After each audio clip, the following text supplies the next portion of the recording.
Good morning. Myself Srikanth Rao, Assistant Professor in the Department of Electronics and Communication Engineering, Vivekananda College of Engineering and Technology, Puttur. Today in this lab, we will study the characteristic of magic T. What is a magic T? Magic T is a 4-port device. Port 1, port 2, port 3, port 4. Or there are two collinear arms, one E arm, one H arm.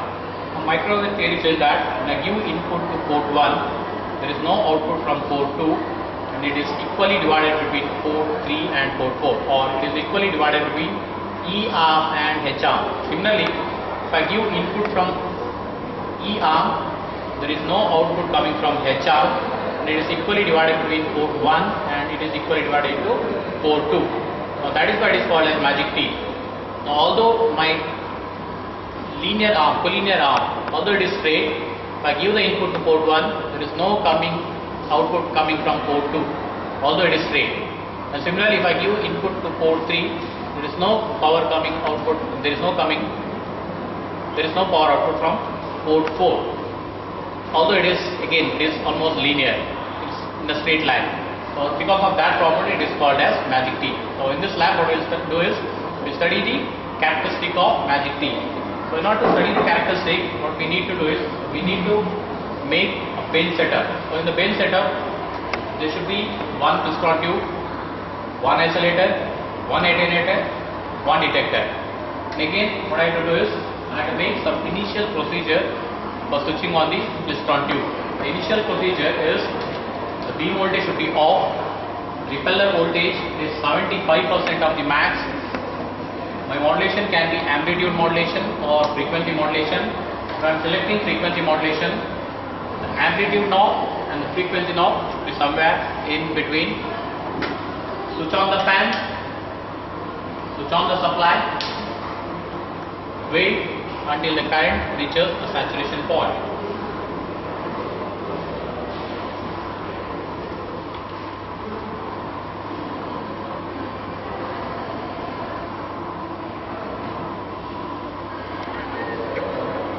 Current started increasing.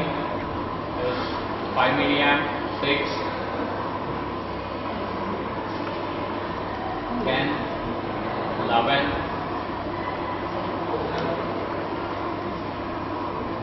12. So now it's almost saturated. So next what I have to do is I have to slightly increase the beam voltage and make it 19 milliamp.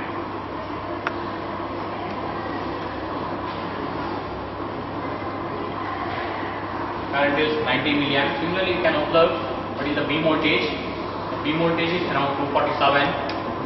The repeller voltage is around minus 239. So repeller voltage is always negative. And one thing what I have to ensure here is in all this experiment, my current should not exceed 19 milliamp. So in between, if it goes beyond 19, slightly decrease the beam voltage and make it as 19 milliamp. So next what I do is from the detector, I will give to CRO. And I'll get a square wave.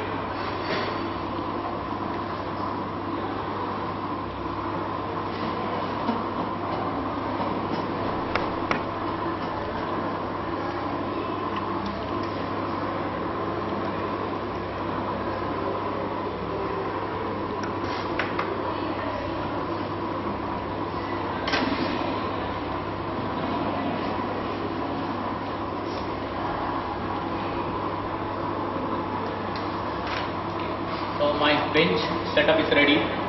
In any bench setup, first thing what I have to do is I have to get a square wave. So this square wave, it is almost 1 kilohertz, a standard square wave. If I get this, I am ready for my experiment.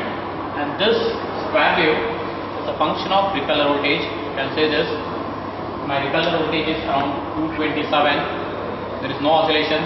Again around 219. There is oscillation. 210, there is no oscillation. So that means my oscillation is the function of repeller voltage, the function of attenuator. If I rotate this knob, there is a resistive field going into the slot and a signal, it is highly attenuated. it's a function of repeller voltage and attenuator.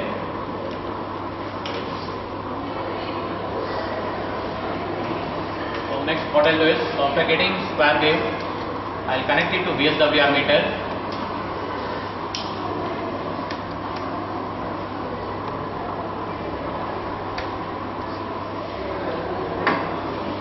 After connecting to VSWR meter, again there are certain initial procedure.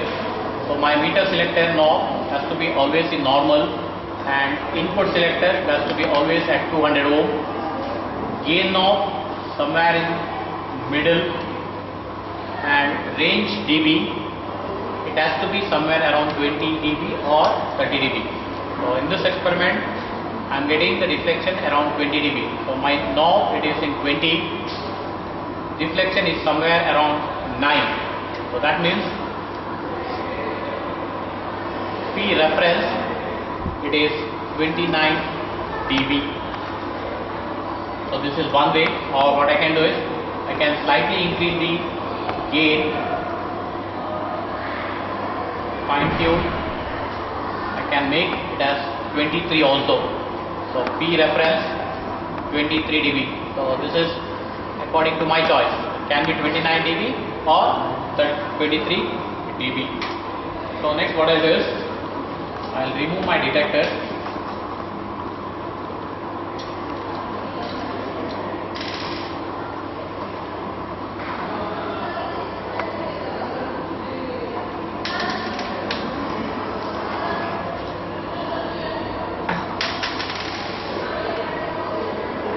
I'll connect my magic T. So now magic T, so there are two collinear arms, E arm, H arm. So now what I'll do is I'll give input, my reference input to port 1, and I'll measure what is the output from port 2. I'll measure what is the output from E arm, what is the output from H arm.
I am doing is I am measuring output from port 2.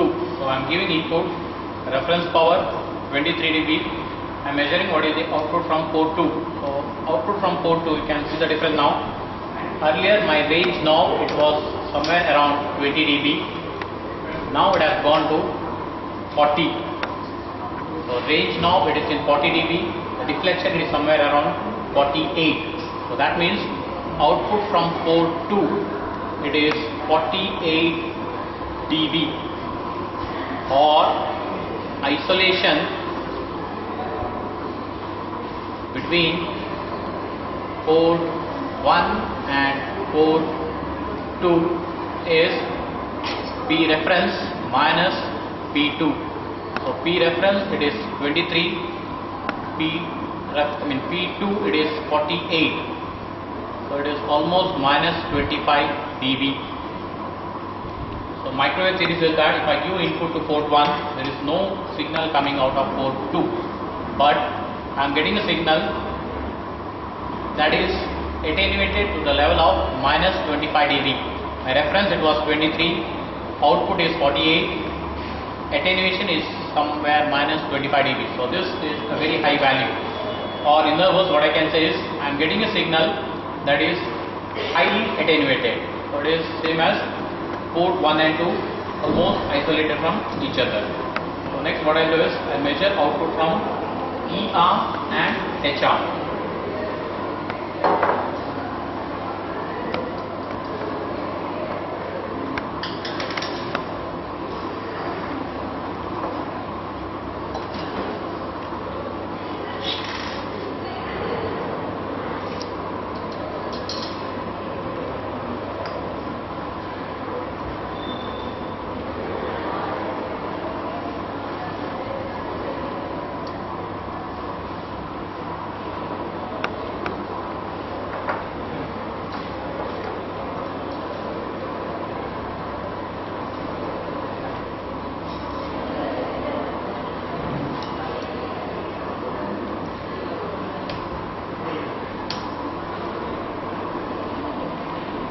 Okay, so next what I am doing is I am measuring output from E arm. Now in my VSWR reading, range knob it is 20 dB, deflection it is 25. So that means power output from E arm, I will take it as PE, it is 25 dB, or the coupling between port 1 and E arm is P1 minus PE. P1 it is 23 dB, PE it is 25 dB. The difference is minus 2 dB. So the coupling between port 1 and E arm it is 2 dB. So next what I do is I measure output from H arm.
What I am doing is I am measuring output from H arm.